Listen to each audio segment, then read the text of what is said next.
that will enhance our underlying effort to accommodate the Russian oligarchs and make sure we take their ill-begotten gains.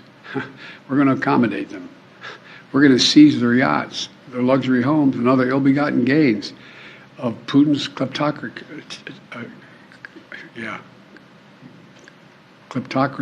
and the guys who are the kleptocracies. But these are bad guys. Space is exciting.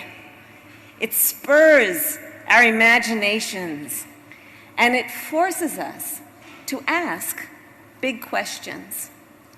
Space, it affects us all, and it connects us all.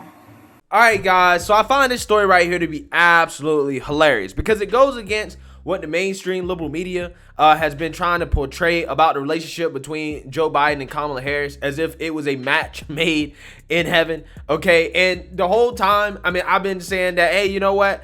I don't think these two like each other very much. I mean, I think it was very obvious when Kamala went after Joe Biden on the Democrat debate stage back during the primaries, basically calling the man a racist, accusing him of Me Too, okay, all types of things that I'm not necessarily sure I would just be able to forgive her for, okay? But, you know, Biden, being a politician and listening to the Democrat strategists, picked Kamala to be vice president because she is allegedly black and has a vagina, okay? And surprise, surprise, this is what you end up with, a dysfunctional White House, right? With two dysfunctional people running this country. One of whom has completely lost his mind. He's simply not there, okay? He's simply not there. The other one is in over her head, okay? She's completely unqualified, and apparently they don't like each other very much. Apparently there's a whole lot of tensions going on between the two, to the point where even Republicans were stunned as to how Joe Biden dismissed Kamala right in front of them, okay? And this story right here, again, I found to be absolutely hilarious. But again, there's nothing to laugh at because this country is suffering because of it. As it looks like we may be headed into a recession, okay? We just got GDP numbers for the first quarter, and GDP numbers are declining. If we get another quarter like this quarter, then we will officially be in a recession, and Joe Biden will officially be Jimmy Carter 2.0. With, you know, inflation and all that stuff going on, right? So again, the American people are suffering because of the dysfunction going on in the White House that we're going to read about. So let's go ahead and get into this because again, I find this story to be very fascinating. The dynamic between Joe Biden and Vice President Kamala Harris continues to be a major point of interest in Washington, D.C., as reporting for a new book shed some light on the tensions in the White House. Biden reportedly left Republican senators stunned during legislative negotiations when he strongly shut down Harris, who herself had recently been in the U.S. Senate.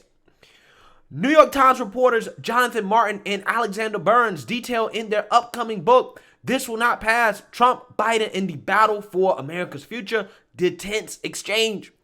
Biden and Harris were meeting with senators last May in an effort to get a $1 trillion infrastructure bill through the chamber when Harris reportedly, quote, thought that there was something missing from the conversation. The book explains that she, quote, began to make the case for a larger package than the one Republicans seem to have in mind, which included adding some more Democratic priorities like family and social spending. Quote, Biden dismissed her comment immediately, the author explained, noting that even the Republican senators were taken aback by his harsh tone. Biden, one of the longest serving senators in U.S. history, had taken the lead on congressional negotiations earlier in his term. Okay, so apparently Kamala tried to chime in with her 2 cents as vice president on what should be included in the infrastructure, the bipartisan infrastructure package, right? And apparently Biden told her, "Shut up, bitch." Oh my God. Shut up, B word. Right? I mean, that's what I'm imagining, right? I mean, it was so bad that even Republicans was like, whoa, hold on. Chill out, Joe. Like, you know, I'm imagining he said something harsh to her, which I find to be hilarious. Because again, we're all the woke revolutionaries on this. They gonna let this old white man shut down this black woman? Tell this black woman to shut up? Right? That she can't speak white men are talking at the table, right? Where are the woke revolutionaries on this, right? Why are they not going after Biden, calling him a racist for not letting a black woman speak? It's amazing to me how Biden avoids the racism allegations from the woke mob, right? Again, it's funny how that works. Even though, again, the guy clearly, based on his past, based off the things he's openly said in public about black folks, the guy clearly, at the very least, has some prejudice and some biases, right? But again, who should be surprised? Joe Biden never took Kamala seriously. The only reason she was picked is because of what's allegedly between her legs and her alleged race, okay? That's the only reason she was picked. So he doesn't have any respect for what she has to say. But this is what happens when you advocate for affirmative action. When you're put in a position because of affirmative action, because of your skin color or because of what's between your legs, what happens is that you don't have respect. People are not going to respect you because they know that you're only in the position that you're in because of everything that has nothing to do with merit, okay? And this is what happens. You get dismissed when it comes to being at the big boys table. Nobody takes you seriously. Do you think this has ever happened to Condoleezza Rice? Seriously, do you think this has ever happened to Condoleezza Rice? Yeah, I know she wasn't vice president, but she was Secretary of State. You think George Bush ever just shut her down and was like, shut the hell up, right? When she tried to make a suggestion? No, I guarantee you when she speaks, they listen because her position was earned. She wasn't chosen because of her skin color or her race. She was chosen because she was qualified. And when you're qualified, you demand respect. Kamala doesn't demand any respect. I don't even think Hillary would have been disrespected that bad, okay? I really don't. I think this is something that is unique to Kamala because everybody knows why she's in the position that she's in, okay? So let's read a little bit more here. The book has made headlines for offering other glimpses into the Biden-Harris relationship, including noting that Jill Biden was wary of putting Harris on the ticket due to her blistering attacks during the 2020 Democratic presidential primary. Yeah, apparently Jill Biden told Kamala to go F herself, right? And Jill and Kamala don't really like each other all that much, okay? Despite what you see out in public, how, you know, they'll joke around and say, oh, Kamala's president, blah, blah, blah. They don't really like Kamala like that. They don't really like her like that. The authors also quote Governor Larry Hogan, who recounted an early meeting between some governors and Biden and Harris, in which Hogan called Harris's role in meetings very strange. Quote, Harris did not say a word, Hogan told the authors, noting he was unsure if Harris was just being deferential to the president, didn't want to step on him, or there was some other dynamic at play.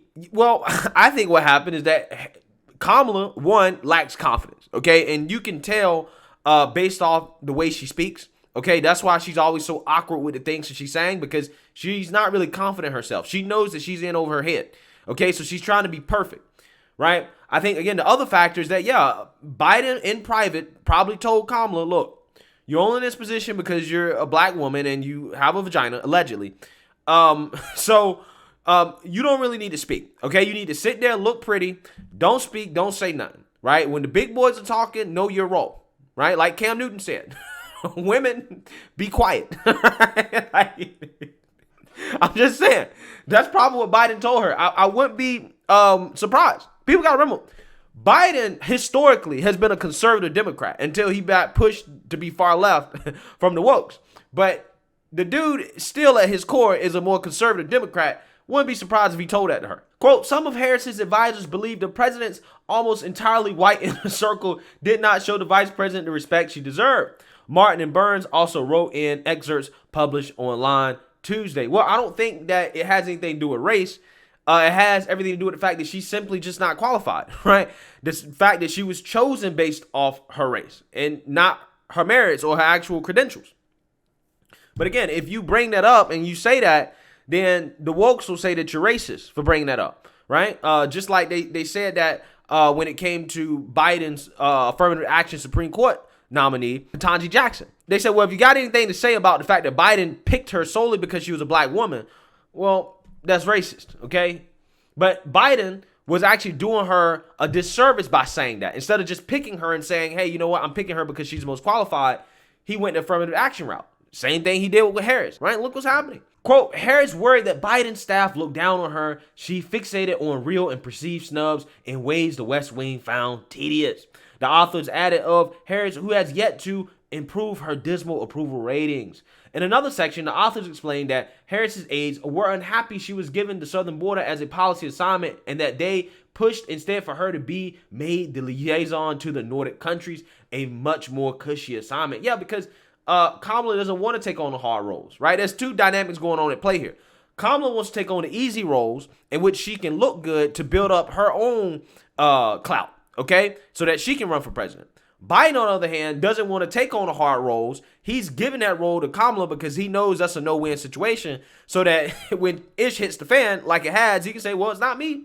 It's Kamala. Kamala is the border czar, right? So Kamala definitely should feel slighted getting that assignment from Joe Biden, because I don't think that we should be passing down the border for as important as it is to a woman who's clearly not qualified. I'm not sure Biden's qualified either, right? Or in the right headspace to handle it, but I'm just saying. There's a lot of politics at play when it comes to that. Quote, staff floated the possibility of the vice president overseeing relations with the Nordic countries, a low-risk diplomatic assignment that might have helped Harris get adjusted to the international stage in welcoming venues like Oslo and Copenhagen, the authors wrote. The noting was reportedly rejected and privately mocked within the White House, the book adds. Yeah. So apparently, Joe Biden's circle laughed at the idea of Kamala getting the Nordic countries as an assignment, right? It was like, hell no, we're going to throw her to the wolves out there at the border, right? We're going to make sure she looks as bad as possible and that it's not blamed on Joe. Again, this is what happens when you select somebody to be in a position of power based off their race and their sex. This is what happens. They don't get along. They don't like each other. And this is the result. The country is in turmoil, right? Both of them are terrible, okay? And part of the reason why is because obviously there's tensions within the White House. If they're not on the same page, how can they get anything done? You can't. You can't get anything done. So again, nobody should be surprised by this. This is the exact same stuff I've been telling you guys have been happening for a long time in the White House. So with that being said, again, it's hilarious, but the people that are suffering are the American people from this. So, hey, let me know what you guys think. Make sure you like, comment, and subscribe. Most importantly, share a Black conservative perspective. Peace.